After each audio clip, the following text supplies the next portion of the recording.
नमस्कार, आप देख रहे हैं कैपिटल टीवी उत्तर प्रदेश। मैं हूं आपके साथ सृष्टि शाह। उत्तर प्रदेश पुलिस लगातार अपराध की जड़ें उखाड़ने के मिशन में जुटी हुई है। कानून व्यवस्था को मजबूत बनाने के लिए पुलिस की सख्त नीति ऑपरेशन लंगड़ा इन दिनों पूरे प्रदेश में तेजी से आगे बढ़ रहा है। इस अभियान में पुलिस अपराधियों के खिलाफ आक्रामक कार्रवाई कर रही है, जिससे उनका मनोबल टूट रहा है और आपराधिक नेटवर्क बिखर रहा है। और इसी कड़ी में कौशाम्बी और सहारनपुर में पुलिस की टीमों ने दबंग और लंबे समय से वांछित अपराधियों को निशाना बनाते हुए कार्रवाई को तेज कर दिया है। तो चलिए जानते हैं इसी खबर को जरा विस्तार से कि कैसे हुई है ये पूरी कार्रवाई।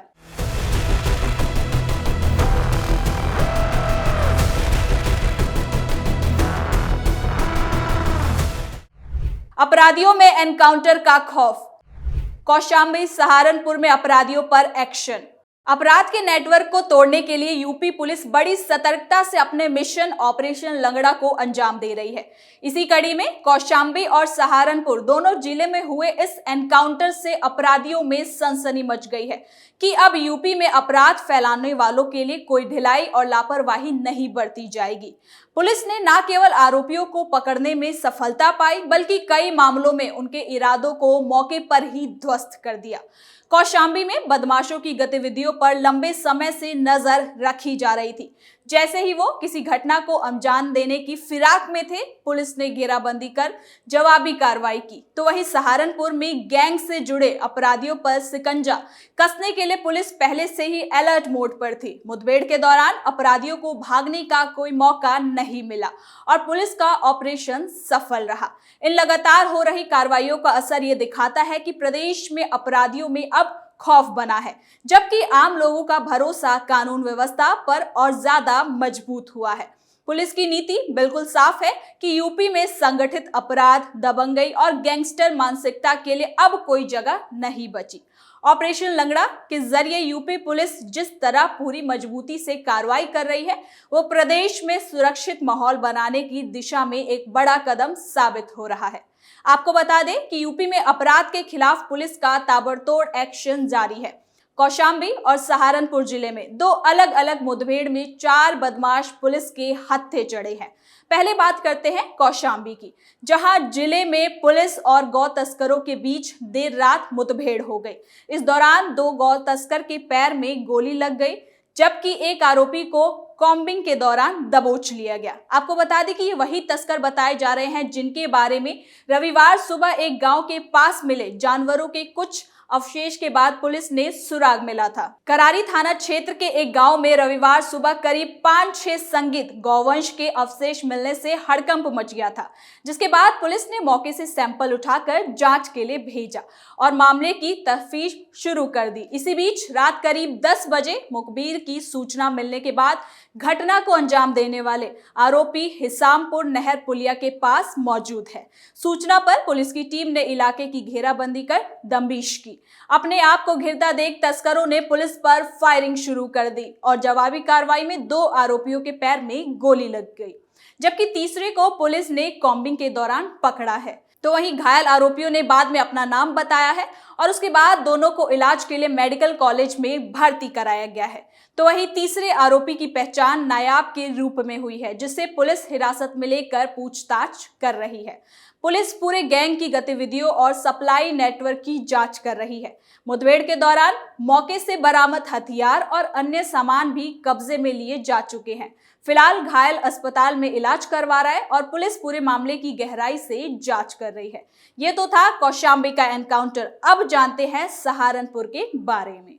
सहारनपुर में भी पुलिस और आरोपियों में रविवार को देर रात मुठभेड़ हुई। आरोपी चोरी के मानसिकता से आया था। पुलिस को सूचना मिली थी कि टपरी से बड़गांव जाने वाले बाईपास पर एक संदिग्ध आरोपी बाइक पर जा रहा है, जिसके बाद कोतवाली पुलिस ने चेकिंग शुरू कर दी और बदमाश को रोकने का इशारा किया, लेकिन रास्ता कच्चा होने की वजह से चोर बाइक को मोड़कर फरार होने लगा। इसके साथ ही उसने पुलिस को अपने करीब आते देख फायरिंग शुरू कर दी, जिसके बाद जवाबी कार्रवाई में पुलिस ने भी फायरिंग की और उसके पैर में गोली लग गई।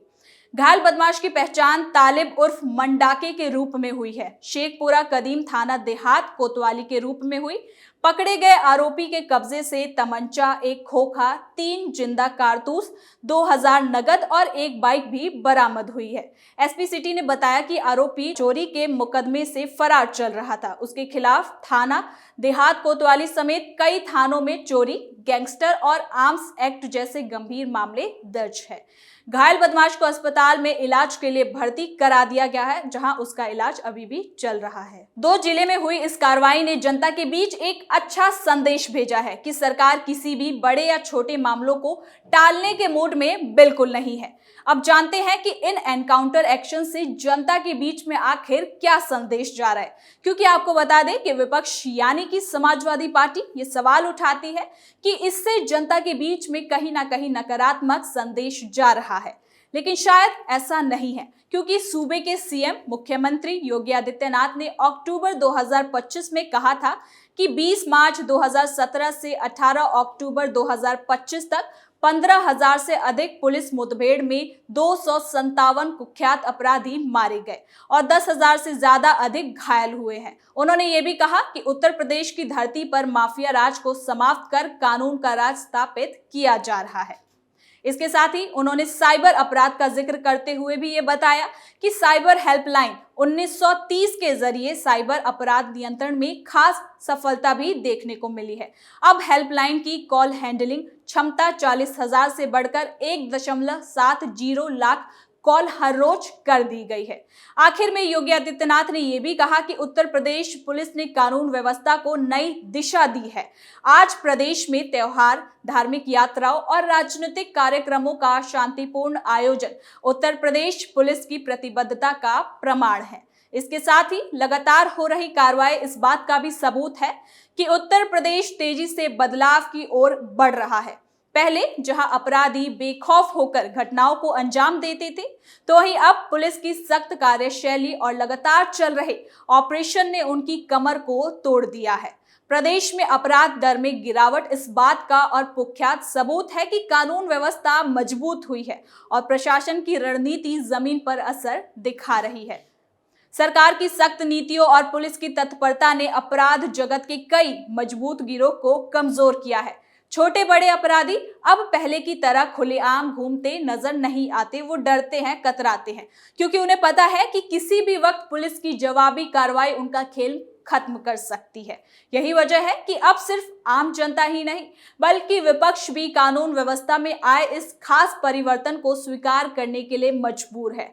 हाल ही में कई राजनीतिक मंचों पर विपक्षी दलों ने भी ये माना कि अपराध नियंत्रण में यूपी ने अन्य राज्यों की तुलना में बेहतर और अच्छा प्रदर्शन किया है। ऑपरेशन लंगड़ा का असर खास तौर पर उन इलाकों में दिखाई देने लगा है जहां पहले अपराधियों का भारी बोलबाल हुआ करता था। ताबड़तोड़ एनकाउंटर, फोर्स की बढ़ती सक्रियता और गैंगस्टरों पर आर्थिक चोट ने अपराध जगत में मनोबल को काफी हद तक तोड़ दिया है। यही वजह है कि राज्य में बड़े अपराधों की संख्या में लगातार कमी अब नजर आ रही है, जिससे आम जनता के बीच सुरक्षा की भावना भी बढ़ी है। इसके अलावा सरकार ने प्रशासनिक सुधार और तकनीकी साधनों के इस्तेमाल पर भी जोर देना शुरू कर दिया है। आधुनिक तकनीक, बेहतर उपकरण और तेज प्रक्रिया वाली पुलिसिंग ने पूरे सिस्टम को अच्छा प्रभाव दिया है। यही वजह है कि घटनाओं पर अब तेजी से कार्रवाई हो रही है और अपराधियों को भागने का मौका नहीं मिलता। कुल मिलाकर उत्तर प्रदेश में चल रहा ये व्यापक अभियान सिर्फ पुलिस की बड़ी कार्रवाई भर ही नहीं बल्कि एक बड़े परिवर्तन की दिशा में बढ़ाया गया मजबूत कदम है। कौशाम्बी और सहारनपुर में हुई ये कार्रवाई अपराधियों का गिरता मनोबल, बढ़ती पुलिस सक्रियता और जनता का भरोसा ये संकेत देते हैं कि यूपी अब वास्तव में नए दौर में प्रवेश कर चुकी है। अगर इसी तरह सख्ती और लगातार अभियान जारी रहा तो प्रदेश जल्द ही उन राज्यों की सूची में शामिल हो सकता है जहां कानून व्यवस्था सबसे अधिक मजबूत मानी जाती है। यूपी का ये बदलता चेहरा साफ करता है कि अब अपराध को बख्शने में कोई गुंजाइश नहीं है और सुरक्षित वातावरण निर्माण ही शासन की प्राथमिकता है। तो फिलहाल के लिए इस खबर में इतना ही। देखते रहिए कैपिटल टीवी उत्तर प्रदेश।